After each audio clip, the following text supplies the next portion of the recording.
Assalamualaikum warahmatullahi wabarakatuh. Ketemu lagi dengan saya Sifaul Jannah NIM 81 dari kelas ES 4C. Pada kesempatan kali ini saya akan membahas mengenai Q&A seputar pembiayaan talangan haji. Yang pertama saya akan membahas mengenai pengertian pembiayaan talangan haji di Bank Syariah Mandiri. Talangan haji Bank Syariah Mandiri merupakan pinjaman dana talangan bank kepada nasabah khususnya untuk melunasi kekurangan dana untuk memperoleh kursi atau SID haji pada saat pelunasan PPIH. Dasar dikeluarkannya pembiayaan talangan haji ini adalah dengan dikeluarkannya Fatwa TSN MUI nomor 29/DSN-MUI garing 6/2002 pada tanggal 6 Juni 2002. Akad yang digunakan dalam pembiayaan talangan haji ini adalah akad qard wal ijarah, yang mana akad qard sendiri digunakan sebagai akad perjanjian utang piutang antara bank dengan nasabah yang digunakan untuk pendaftaran perolehan porsi haji melalui sistem komputerisasi haji terpadu atau SISKOHAT dan pada saat pelunasan BPIH. Nasabah tidak dikenakan biaya administrasi pada akad qard ini. Maka untuk menghindari haji dengan utang, maka nasabah berkewajiban untuk melunasi hutangnya sebelum keberangkatan haji. Sedangkan akad ijarah sendiri digunakan dalam proses administrasi dan jasa dari bank syariah untuk mengurus pendaftaran SISKOHAT serta pelayanan haji kepada nasabah. Jadi dalam akad ijarah ini Bank Syariah Mandiri mendapatkan yang namanya ujroh atau upah. Yang kedua, saya akan membahas mengenai bagaimana mekanisme pembiayaan talangan haji.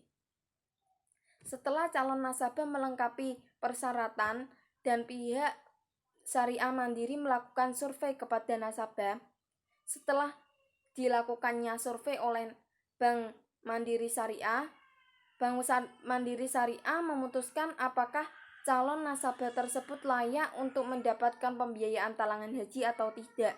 Setelah dinyatakan layak, maka nasabah wajib menandatangani perjanjian. Setelah itu, nasabah melakukan pembayaran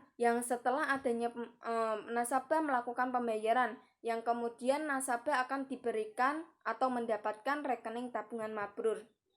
Namun sebelum didaftarkan oleh Bank Syariah Mandiri dalam sistem SISKOHAT, nasabah calon jamaah haji harus datang ke Kementerian Agama setempat untuk mengisi surat pendaftaran pergi haji atau SPPH. Baru setelah mendapatkan nomor porsi, nasabah calon jamaah haji mendaftar ulang ke kantor Kementerian Agama setempat dengan membawa bukti setoran BPIH dan bukti pendebitan serta menanyakan kapan jadwal keberangkatannya. Dan yang terakhir adalah bagaimana pandangan hukum Islam terhadap pembiayaan talangan haji yang marak di kalangan masyarakat.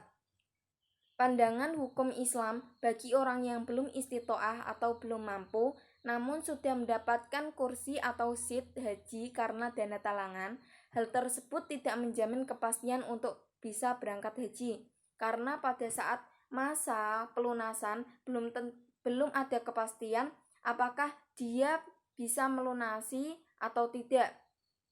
Hal ini menunjukkan bahwa dana talangan haji tidak serta-merta menjamin adanya kemampuan untuk menunaikan haji, karena pada prakteknya talangan haji mengandung unsur utang yang menuntut pelunasan sehingga mengurangi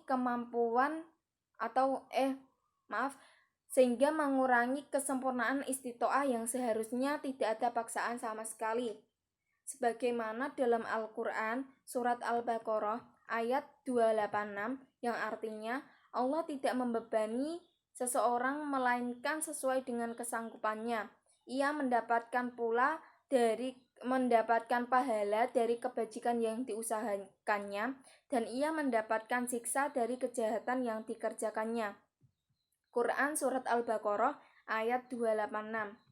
Namun, para ulama tetap menilai haji dengan hutang ada hukumnya sah, sebab status tidak wajib haji karena belum istitoah atau belum mampu bukan berarti tidak boleh berangkat haji. Adapun Rasulullah Shallallahu Alaihi Wasallam melarang karena beliau tidak mau memberatkan umatnya yang tidak mampu. Untuk itu di sini Rasulullah bukan melarang, namun sebagai gantinya, tatkala dia berhutang untuk ibadah haji, maka dia harus dalam kondisi mampu untuk melunasi pada masa selanjutnya. Sekian dari saya, kurang lebihnya mohon maaf. Sampai ketemu di video-video berikutnya. Wassalamualaikum warahmatullahi wabarakatuh.